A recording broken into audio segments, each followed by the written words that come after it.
우리 옆에 계신 분들과 한번 같이 인사하실까요? 사랑하고 축복합니다. 네, 늘 하나님의 사랑과 축복이 함께 하실 수 있기를 바라겠습니다. 여러분, 우리가 이 세상을 살아가다 보면 어떤 간절한 일에 대하여서 기다릴 때가 있습니다. 예를 들어서 자녀들이 대학 입시에 지원을 한다든지, 또 회사에 취업을 하기 위해서 취업 시험을 보고 그 결과를 기다릴 때에 여러분 심정들이 어떻습니까? 정말로 왜 이렇게 시간이 안 가고 또 너무나 힘들고 지루하게 느껴집니다. 그래서 막상 그 결과가 발표나서 원하는 결과를 얻게 되면 너무너무 기쁨이 가득하게 되는 것이죠. 여러분, 오늘 우리가 같이 읽은 본문을 보게 되면 바로 아브라함과 사라가 꿈에도 그리던 아들을 낳게 된 사건을 소개하고 있습니다. 사실 이 부부는 사라가 폐경을 맞이하면서 아이에 대한 희망을 포기했었습니다. 그러니까 하갈을 통해서 이스마엘을 낳았던 것이죠. 하지만 이미 늙어서 도저히 자식을 가질 수 없는데도 불구하고 하나님께서는 계속 찾아오셔서 무엇이라고 말씀하십니까? 약속의 아들 이삭을 낳게 될 것이다 라고 끊임없이 다시 한번 그 아들에 대한 약속을 재반복해서 말씀해 주셨습니다. 그러니까 다시 말하여서 아브라함과 그 사라가 아들에 대한 약속을 끝까지 의지하였다기보다는요, 하나님께서 그 약속을 포기치 못하도록 강권하여서 끝까지 끌고 가신 그러한 부분들이 있는 것이죠. 그리고 마침내 하나님께서 말씀하신 대로 이삭이 태어나게 된 것입니다. 사랑하는 여러분, 하나님께서 주신 약속은 반드시 이루어질 줄로 믿습니다. 그러면 오늘 1절 말씀을 다시 한번 같이 읽어보도록 하겠습니다. 같이 읽겠습니다. 여호와께서 말씀하신 대로 사라를 돌보셨고 여호와께서 말씀하신 대로 사라에게 행하셨으므로. 아멘.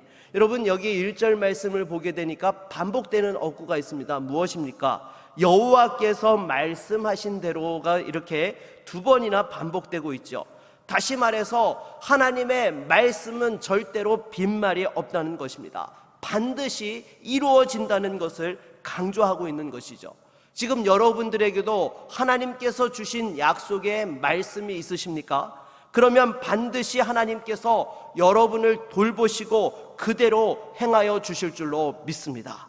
여기서 우리가 잊지 말아야 될 것이 있죠. 무엇입니까? 아무리 상황이 불가능해 보인다 하더라도 말씀이 주어지면 그 불가능한 상황이 바뀌어 가능한 상황으로 하나님께서 역사하시고 응답해 주신다는 것이죠. 당장에 우리 교회도 보십시오. 제가 처음 부임하여서 교회를 위하여서 하나님, 우리 구미제일교회가 어떻게 나아가야 됩니까? 라고 비전을 놓고 기도하였을 때에 주신 감동이 교회 이전 건축에 대한 감동이었습니다. 그리고 새로운 믿음의 100년을 감당하기 위하여서 어느 곳에 교회를 세워야 될까, 그렇게 또한 기도하면서 또한 구미시를 전역을 살펴볼 때에 가장 첫 번째로 하나님께서 주셨던 감동이 지금 확장단지 교회 부지에 대한 감동이었습니다.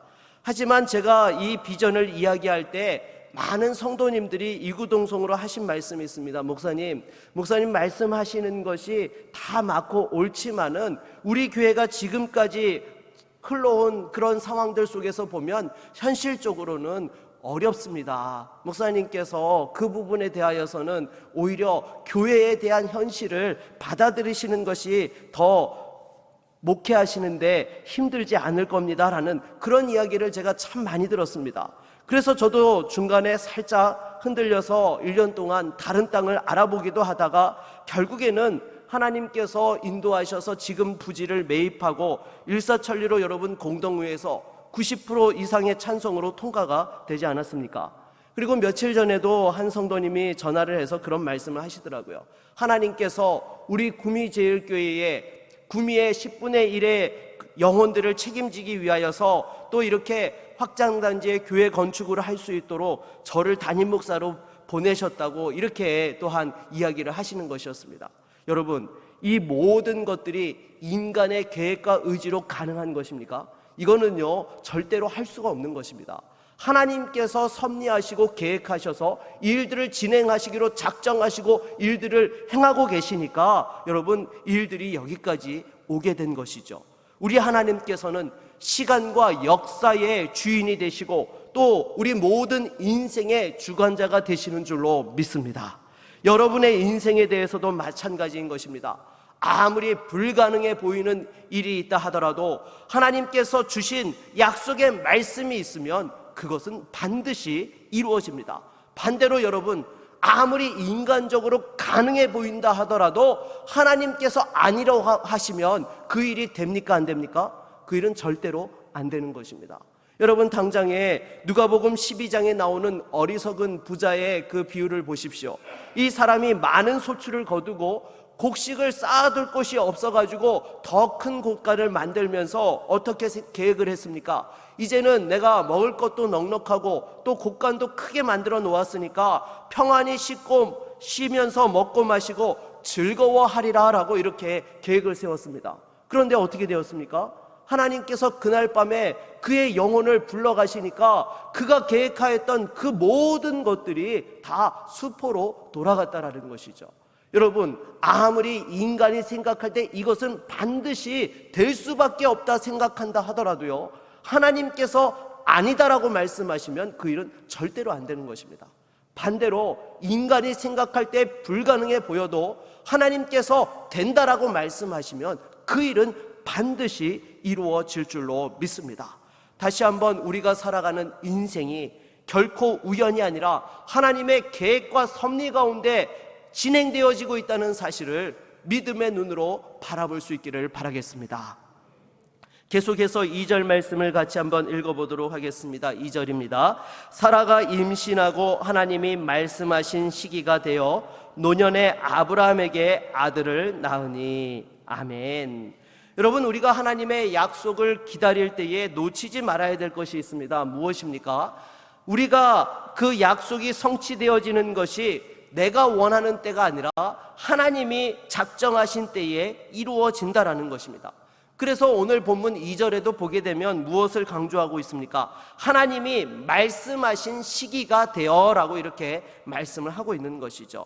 사실 사라가 가장 원하였던 말씀의 응답 시기는 언제였습니까? 자신이 폐경하기 전이었던 것입니다. 인간적으로 생각할 때에 여러분, 여자가 폐경을 하면 더 이상 임신을 할 수 없기 때문에 여러분, 사라는 자기가 폐경하기 전에 아들을 낳기를 그렇게 소원하였던 것입니다. 하지만 하나님께서 원하셨던 시기는 언제였습니까? 바로 사라의 폐경 이후였다라는 것입니다.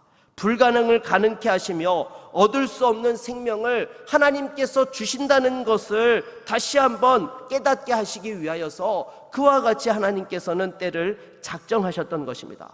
그러므로 여러분, 하나님께서 주신 약속의 말씀이 지금 당장 내가 원하는 시점에 이루어지지 않는다고 해서 낙심하고 절망하는 것이 아니라 여러분, 하나님께서 계획하신 때에 반드시 그것을 이루신다는 사실을 믿음의 눈으로 바라보며 담대하게 나아갈 수 있기를 바라겠습니다. 그래서 이와 같이 약속의 말씀을 또한 우리가 통하여서 그 열매를 거두는 사람의 특징이 무엇인가 하면 바로 인내하는 믿음이 있어야 하는 것입니다. 여러분, 아브라함과 사라를 보십시오. 도저히 인간으로서는 할 수 없는 임신을 하고 아이를 낳았습니다. 이걸 믿음으로 기다리는 것이 얼마나 힘들었겠습니까? 하지만 인내하고 기다렸더니 마지막에 하나님께서 어떻게 하셨어요? 크게 웃게 하셨다라는 것입니다. 결국 인내하는 믿음은요, 약속의 말씀의 성취를 축복으로 받게 되는 줄로 믿습니다. 그리고 이렇게 인내하는 시간을 통하여서 여러분, 아브라함과 사라가 무엇을 깨달았겠습니까? 인생을 주관하는 것이 내가 아니라 하나님이시다라는 사실을 철저히 깨닫게 되었던 것이죠. 그렇지 않습니까? 자기들이 아이를 그렇게 갖고자 원하였건만 자기들의 힘으로 가질 수가 없었습니다. 그런데 폐경 이후에 하나님께서 정말 죽은 몸과 같은 아브라함과 사라를 통하여서 그 생명의 축복을 주셨으니 진짜 인생의 주관자와 역사하시는 분은 하나님이시라는 사실을 철저히 깨닫게 되었던 것입니다. 그러기에 여러분, 저와 여러분들도 마찬가지인 것입니다. 하나님께서 우리에게 때로 인내하는 시간을 허락하십니까? 그 시간을 통하여서 우리가 깨달아야 될 것이 무엇이냐? 바로 인생의 주관자는 내가 아니라 하나님이시라는 사실을 철저히 깨닫고 고백하실 수 있기를 바라겠습니다. 하나님께서 우리 인생을 주관하신다는 사실을 철저히 깨닫고 고백할 때에 그 가운데에서 우리는 낙심치 아니하고 반드시 하나님의 그 약속의 축복을 받아 누리게 되는 것입니다. 그래서 갈라디아서 6장 9절 말씀에도 보게 되면 무엇이라 말씀합니까? 우리 같이 한번 읽어볼까요? 우리가 선을 행하되 낙심하지 말지니 포기하지 아니하면 때가 이름에 거두리라. 아멘. 여러분, 때가 이름에 어떻게 된다고요? 거두리라. 반드시 하나님께서 작정하신 때가 되면 여러분들에게 응답하여 주실 줄로 믿습니다. 계속해서 3절 말씀을 같이 한번 읽어보도록 하겠습니다. 3절입니다. 아브라함이 그에게 태어난 아들 곧 사라가 자기에게 낳은 아들을 이름하여 이삭이라 하였고. 아멘. 여러분, 하나님께서 이처럼 이삭을 낳게 하셨을 때에 사라가 그 이름을 이삭이라고 지었는데요, 우리말로 하게 되면 웃음이라는 그런 의미가 담겨져 있습니다. 사실 여기에는요, 하나님께서 주신 약속에 대한 그런 에피소드의 고백이 담겨져 있는 것이죠. 1년 전에 하나님께서 오셔서 이맘때에 내게 아들이 있으리라 라고 말씀하실 때에 사라가 어떻게 했습니까? 그것에 대해서 쓴웃음을 지었죠. 아니, 내가 지금 폐경이고 또한 그 남편 아브라함도 이미 죽은 몸과 같은데 어떻게 자식이 있으리요? 속으로 그렇게 생각했는데 하나님께서 그것을 정확하게 꼬집어 이야기하셨을 때에 하나님 앞에서 사라가 어떻게 했습니까? 너무 무서워서 자기는 그런 생각을, 그런 말을 한 적이 없다고 거짓말을 했던 것이죠. 그런데 1년 후에 바로 하나님께서 그 약속의 아들을 낳게 하시니까 그 심정이 어떠했겠습니까? 그때를 회상하면서 진짜 하나님께서 내게 큰 웃음을 주셨다, 그 쓴 웃음을 진짜 기쁨의 웃음으로 바꾸어 주셨음에 너무 감사하여서 그 이름을 또한 이삭이라고 지었던 것이죠. 그리고 또한 6절 말씀을 보게 되면 어떻게 고백합니까? 우리 한번 읽어볼까요? 사라가 이르되 하나님이 나를 웃게 하시니 듣는 자가 다 나와 함께 웃으리로다. 아멘. 여러분, 사라가 지금 이 고백을 하면서 그 얼굴이 상상이 되십니까? 네, 그 입이 아마 귀에 걸려가지고 너무너무 기뻐했을 것입니다. 그래서 참으로 얼마나 좋으면 그 이름을 이삭, 웃음이라고 지었겠습니까? 그리고 이 사라는 이 이삭의 탄생으로 말미암아서 평생에 아이를 낳지 못하면서 가졌던 그 마음고생과 상처가 순식간에 다 치유되었던 것입니다. 여러분, 하나님의 약속이 성취되어지면 우리 안에 상처와 그 모든 아픔들이 치유되어지고 또 모든 주변 사람들에게까지 기쁨이 또한 전파되어지는 줄로 믿습니다. 그래서 6절에서도 사라가 자기만 기뻐하는 것이 아니라 주변 사람들까지 모두 기뻐한다라고 그렇게 고백하였던 것이죠. 오늘날 저와 여러분들에게 이와 같은 큰 기쁨을 주시는 분이 계십니다. 누구십니까? 우리 구주 예수 그리스도이신 줄로 믿습니다. 우리 주님께서 이 땅에 오심으로 말미암아서 저와 여러분들에게 영원한 지옥 형벌이 면하게 되었고 영생의 기쁨을 누리도록 우리에게 허락해 주셨던 것입니다. 그러기에 여러분, 이삭의 탄생은요, 예수님께서 이 땅에 오심을 또한 예표하고 있는 것입니다. 먼저 불가능한 상황에서 잉태케 된 부분에서 예표를 하는 것이죠. 사라가 폐경하였음에도 불구하고 아이를 이렇게 가지게 되었던 것이고, 또 마리아는 남자를 알지 못하는 처녀였음에도 불구하고 성령으로 말미암아 하나님께서 잉태케 하셨던 것입니다. 그리고 이삭과 예수님의 탄생은 주변 모든 이들에게 큰 기쁨을 주었죠. 우리 주님께서 탄생하셨을 때에도 누가복음 2장 14절을 보게 되면 지극히 높은 곳에서는 하나님께 영광이요 땅에서는 하나님이 기뻐하신 사람들 중에 평화로다라고 하여서 천군 천사들이 그 주님의 탄생을 기뻐하며 또한 찬양하였던 것입니다. 사랑하는 여러분, 하나님께서는 반드시 우리에게 그 약속의 말씀을 성취시켜 주셔서 슬픔이 변하여 기쁨이 되게 하시고 하늘의 평안을 허락해 주실 줄로 믿습니다. 우리 옆에 계신 분들과 한번 같이 인사하실까요? 하나님께서 웃게 하십니다. 정말로 여러분의 인생에 하나님이 주시는 큰 웃음이 넘쳐날 수 있기를 바라겠습니다. 우리 4절 말씀을 같이 한번 읽어보도록 하겠습니다. 4절입니다. 그 아들 이삭이 난 지 8일 만에 그가 하나님이 명령하신 대로 할례를 행하였더라. 아멘. 여러분, 아브라함이 하나님께서 명하신 대로 이삭이 태어난 지 8일째 할례를 행합니다. 당시에는 마취제라든지 오늘날과 같은 정교한 수술칼이 없었습니다. 부싯돌을 날카롭게 갈아서 수술칼 대용으로 사용하였고, 마취제도 없이 수술을 했으니 여러분 얼마나 고통스러웠겠습니까? 더군다나 100세에 얻은 그 핏덩어리 같은 아들이 8일밖에 안 되었는데 그 아기에게 피를 흘려서 할례를 행하는 과정은 결코 쉽지 않았을 것입니다. 저도 큰아이가 6살 때에 급성 후두염으로 서울의 고대 구로병원에서 응급수술을 받을 때 참 마음이 힘들더라고요. 당시에 아이가 열이 나는데 숨소리가 심상치 않는 것이었습니다. 그래서 날이 밝아서 병원에 가서는 안 되겠다라는 그런 염려가 되어서 그 밤에 제가 혼자서 아이를 태우고 고대 구로병원으로 가서 응급실에 갔는데요, 병원에 도착한 지 1시간 만에 응급수술을 하게 되었습니다. 의사가 이 아이의 상태를 딱 보더니만 빨리 수술을 하지 아니하면 숨이 막혀서 죽을 수 있다는 거예요. 그러면서 저한테 서약서를 작성하도록 하는데 그 수술 동의서에 보니까요, 어떤 조항이 있는가 하면 만약에 수술 과정에서 숨쉬는 기도가 확보되어지지 아니하면 목에다가 구멍을 뚫는 그러한 시술을 하겠다라고 그렇게 이야기를 하는 것이었습니다. 그래서 제가 거기에 이렇게 사인을 하면서 정말 기가 막히더라고요. 아니, 이 아이가 지금 자다가 열이 나서 데려왔을 뿐인데 갑자기 수술을 해야 되고, 또 만약에 힘들어지면은 목에다가 구멍을 뚫어가지고 숨을 쉴 수 있도록 그렇게 하겠다고 하는데, 여러분, 충격을 안 받을 부모가 누가 있겠습니까?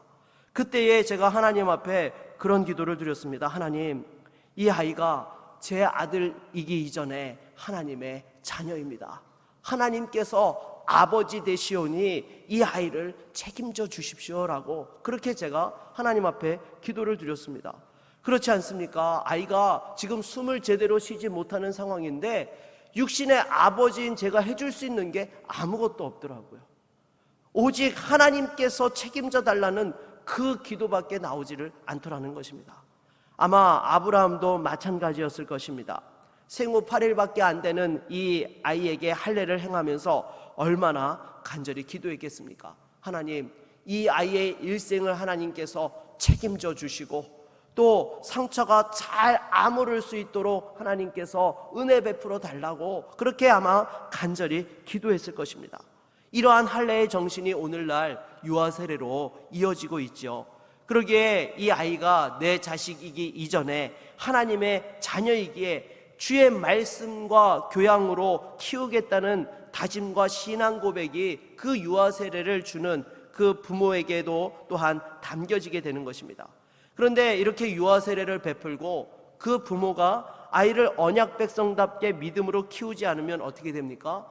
그 하나님께서 주신 귀한 축복을 땅에 쏟아버리게 되는 것이죠.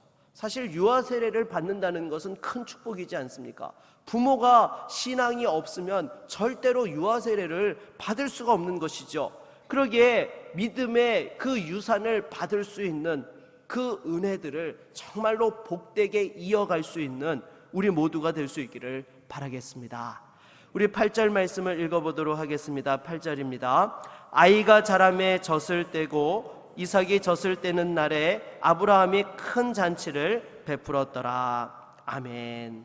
여러분, 우리나라에서는 보통 아이가 태어나면 첫돌이 되면 가족들과 또 주변에 가까운 사람들을 불러서 돌잔치를 하게 됩니다. 그런데 고대 근동 지방에서는 언제 이 돌잔치를 했는가 하면요, 대략 한 아이가 만 3살 정도 되었을 때에 돌잔치를 했다라고 합니다. 그래서 이때는 젖을 뗀 기념으로 이렇게 축하하면서 잔치를 열었는데요, 그날 잔치를 하는데 보니까 이스마엘이 이삭을 놀리고 있는 것이었습니다. 여러분, 당시에 이스마엘과 이 이삭의 나이 차이가 몇 살이었습니까?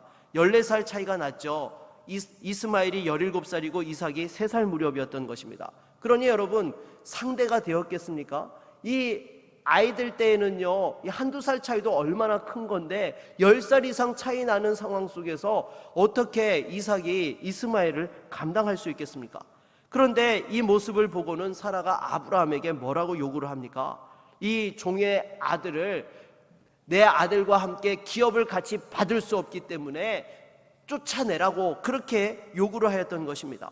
한 가지 여러분, 우리가 궁금한 것이 있습니다. 왜 사라가 아브라함에게 이와 같이 했을까요?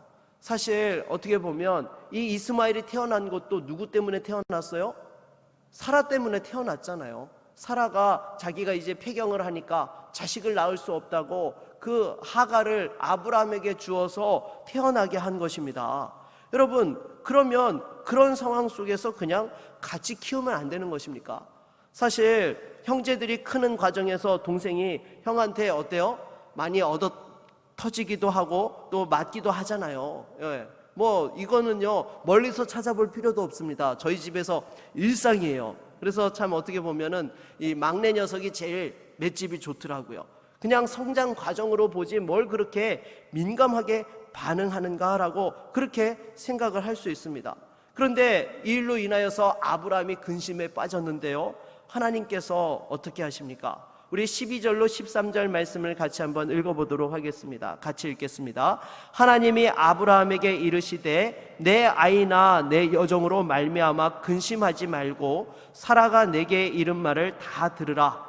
이삭에게서 나는 자라야 내 씨라 부를 것임이니라. 그러나 여종의 아들도 내 시니 내가 그로 한 민족을 이루게 하리라 하신지라. 아멘. 여러분, 하나님께서 아브라함에게 찾아와 주셔서 교통정리를 해 주시죠. 사실 아브라함의 입장에서는요, 이스마엘도 누구예요? 자기 아들이에요. 더군다나 이 이삭이 태어나기 전까지 평생 아들 없던 그 괴로움 가운데에서 이스마엘이 태어나서 이스마엘로 말미암아서 얻었던 기쁨이 이루 말할 수 없었던 것입니다. 그런데 어떻게 이스마엘을 쫓아낸다는 말입니까? 그런 상황 속에서 아브라함이 근심하고 고민하고 있으니까 하나님께서 찾아와 주셔서 정리를 해 주시는 거예요. 하나님께서 바로 이삭이야지만 또한 내 씨라 부를 수 있고 또한 그 가운데서 주신 유업을 이어갈 수 있다라고 말씀을 하시죠. 그러면서 또한 이스마엘에 대해서도 어떤 약속을 해주세요? 한 민족을 이룰 수 있도록 해주겠다. 이스마엘도 너 아들이니까 내가 그와 같이 복을 주겠다라고 그렇게 말씀을 하십니다.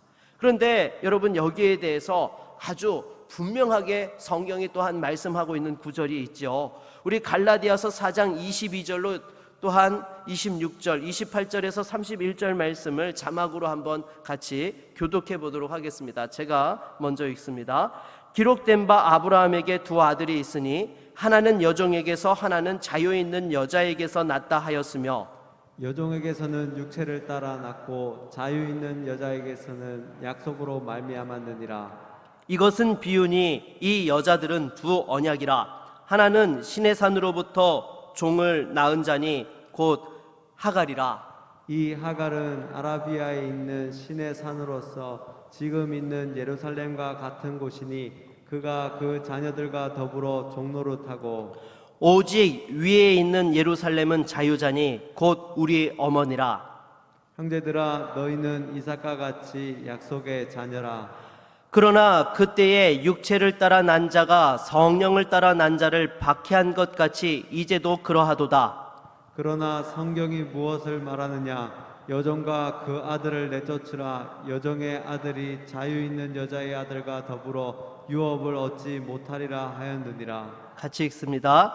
그런즉 형제들아 우리는 여종의 자녀가 아니요 자유 있는 여자의 자녀니라. 아멘.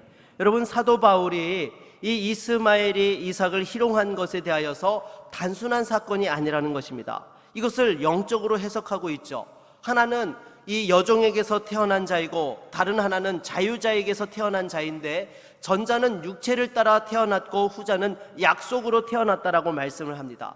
그래서 이 비유에서의 핵심이 무엇인가 하면 이스마엘은 옛 언약을 가리키는 것이고 이삭은 새 언약을 가리킨다라고 말씀을 하죠.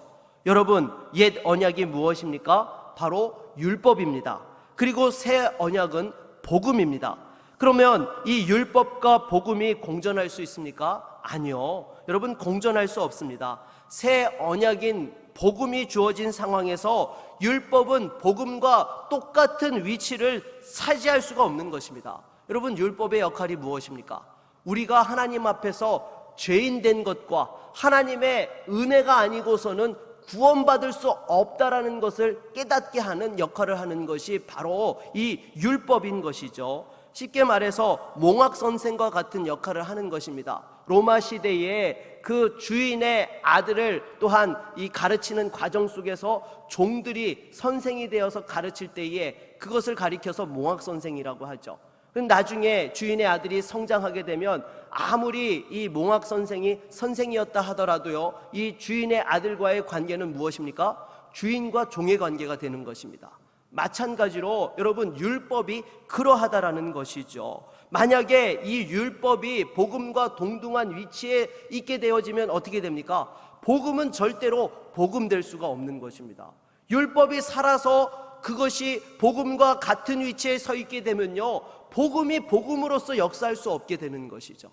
그렇기 때문에 여러분, 지금 사도 바울은 바로 이 율법이 이제는 몽학선생과 같기 때문에 그 부분들은 폐기되어지고 복음으로 우리가 구원받게 되는 것을 붙잡아야 된다라고 말씀을 하고 있는 것입니다.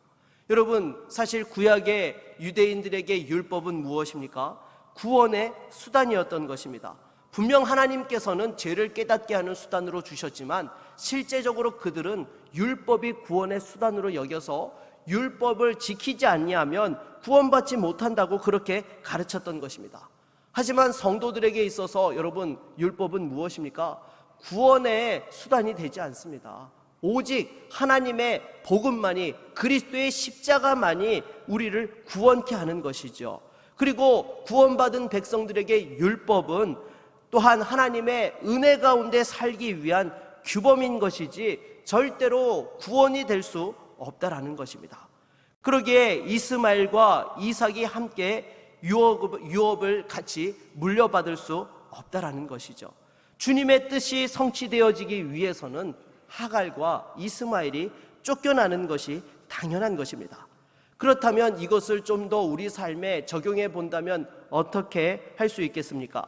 로마서 8장 5절로 7절 말씀을 우리 한번 같이 읽어보도록 하겠습니다. 같이 읽습니다.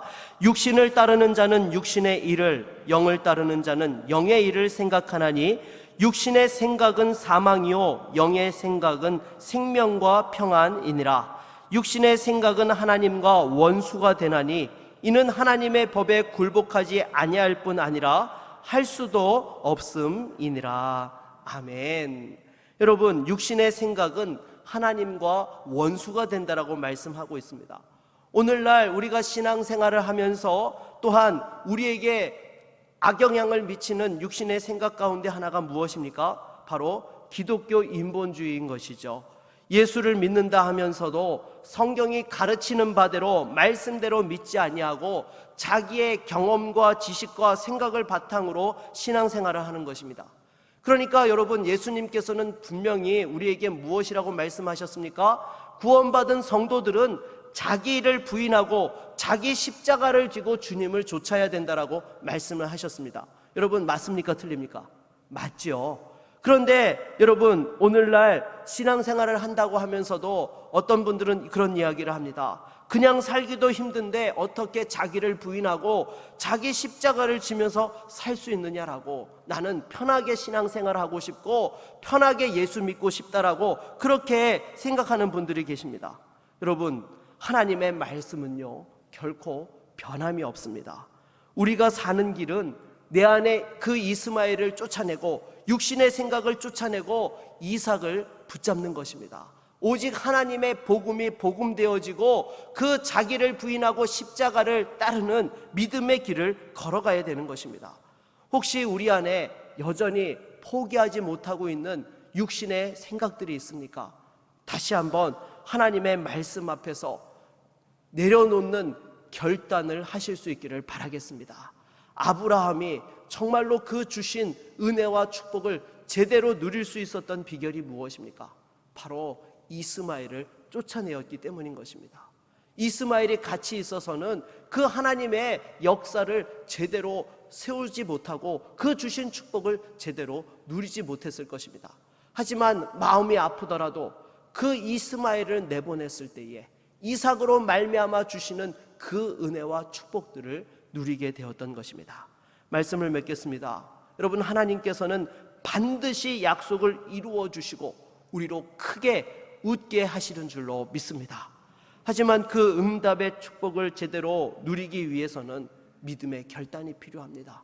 우리 안에 내려놓지 못하였던 모든 육신의 생각들을 내려놓고 다시 한번 하나님의 복음 앞에서 믿음으로 나아갈 수 있는 저와 여러분들이 될 수 있기를 바라겠습니다. 그러면 반드시 하나님께서 아브라함을 통하여서 주셨던 그 은혜와 축복들이 저와 여러분의 인생 가운데에서도 풍성하게 넘치게 될 줄로 믿습니다. 이 말씀을 붙들고 승리하는 우리 모든 성도님들 다 되시기를 주의 이름으로 축원합니다.